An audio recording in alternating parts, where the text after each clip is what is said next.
पुरी जिला कृष्णप्रसाद ब्लॉक बड़दंडा ठारे गढ़ी उठिथिबा शिरडी साईबाबा मंदिर प्रथम वार्षिक उत्सव महासमारोह रे पालित होईछि। 7 तारिख दिन 108 महिला निकट पोखरी कलश यात्रा रे पानी आनिथिले। तत्परे पूजक माने यथाविधि पूजापाठ करथिले। से दिन ठारू लागी रहिथिला नाम संकीर्तन, होम यज्ञ, घृत यज्ञ, अन्न यज्ञ। प्रतिदिन 3 दिन धरी उक्त पीठरे होइथिला श्रद्धालुंक भक्त समागम। 10टी संकीर्तन दल पहुंची नाम संकीर्तन करथिले। गुरुवार दिन वार्षिक उत्सव पूर्णाहुति होईछि।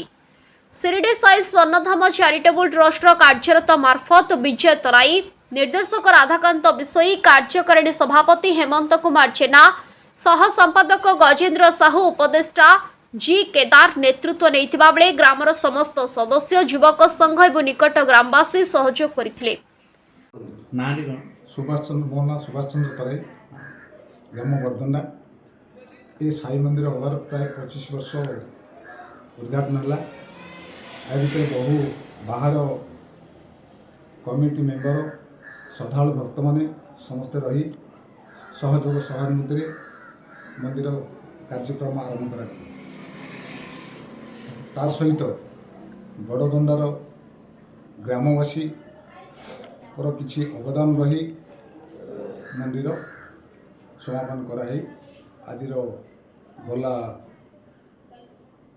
वर्ष प्रतिष्ठा कार्यक्रम करा।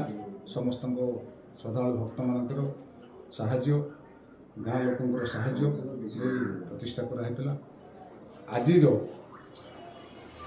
वार्षिक उत्सव उपलक्षे से गाँव अवदान, बरदंडार समस्त पिला परिवार समस्त बर्तमान अवदान, बाहर भद्रलोक, बाहर श्रद्धालु भक्त माने, कमिटी मेंबर माने समस्त सहायता मंदिर वार्षिक उत्सव पालन करा। 3 दिन वार्षिक उत्सव पालन कराला। प्रथम दिन अन्न यज्ञ, घृत यज्ञ, नाम यज्ञ, संकीर्तन आसी करागला। अंकुरारोपण मंदिर प्रतिष्ठा कार्य आरंभ करागला।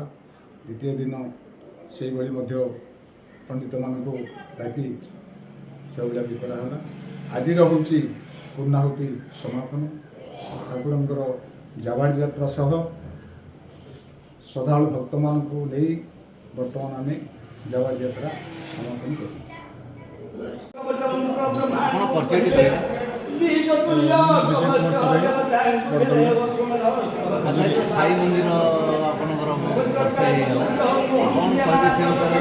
केते वर्ष मंदिर तैयारी 2015 ରୁ 2026 के बहुत संघर्षपूर्ण मंदिर बहुत संघर्ष प्रथम वार्षिक उत्सव जुलाई मास 7, 8, 9 3 दिन था। आज उद्यापन दिवस बहु संख्यार श्रद्धालु मैंने भक्त मैंने उपस्थित रही एवं समस्त साई श्रद्धालु मैंने भल भले महाकुंभ यात्रा आरंभ करके कलश यात्रा आरंभ करके पूजापन यात्रा बहु संख्यार जोग देते। तेणु समस्त साई भक्त मानक कहि जे बहु संख्यार आगामी दिन मान आसतु और साई कृपा लाभ करूँ। समस्त माँ भौणी हूँ समस्त जातिर कौन सीट बारण ना, सबू सर्वधर्म समन्वय को साई स्थान देते। ये कहि जो ठाकुर तो लोक आसती ठाकुर भक्ति थाए, भक्ति किसी अनुभूति थाए जहाँकि ठाकुर अन्य समय निश्चित कौन गोटे आप किसी अनुभूति अच्छी कहीपर। निश्चित मु दिने बाबा को देखी ये निजे साईनाथ फकीर बेस बुलवाटा दिन 12:30 रात बुलवाटा मुझे देखी। भक्त मैंने भी देखी ये गोटे फकीर जड़े बुलवाटा। अच्छा कौन कहे आप विपद से उद्धार करमती किसी अनुभूति अच्छी विपद ये जो मंदिर आरंभ है 2005 मो मिसेसर हार्ट हठात प्रोब्लेम होता। मु बाबा को से समय आराधना करी, बाबा डाकी मिसेसर भल भल स्वास्थ्य भल होता। संकल्प नहीं पारिक गोटे साई मंदिर कर ग्रामवासी पूर्ण सहयोग बरदंडा ग्रामवासी ସମସ୍ତ ବଡ଼ଦଣ୍ଡା ଗ୍ରାମବାସୀ ମୋତେ ଭୂମି ଦେଇଥିଲେ। ତେଣୁ ସାରା ଛୟାନବେ ମୌଜାର ଯେଉଁ ସମସ୍ତ ଏଠି ଦାନ ଆସିଛି ଆଉ ଅନ୍ୟ ଜିଲ୍ଲାରୁ ବି ଦାନ ଆସିଛି ସେ ମନ୍ଦିର ରହିଛି। ତେଣୁ ଆଜି ସେମାନଙ୍କୁ ମୁଁ ନମନ କରିବି, ବାବାଙ୍କ ନିକଟରେ ପ୍ରାର୍ଥନା କରିବି ଯେ ସେମାନଙ୍କର ସୁସ୍ୱାସ୍ଥ୍ୟ ଦୀର୍ଘାୟୁ ଏବଂ ସାଇ କୃପା ସେମାନଙ୍କ ପରିବାର ଉପରେ ତାଙ୍କ ଉପରେ ଏତିକି କହିବୁ। କୃଷ୍ଣପ୍ରସାଦ ବ୍ଲକରୁ ଦେବେନ୍ଦ୍ରନାଥ ଦଳାଇଙ୍କ ରିପୋର୍ଟ, ସଂଘର୍ଷ ଟିଭି।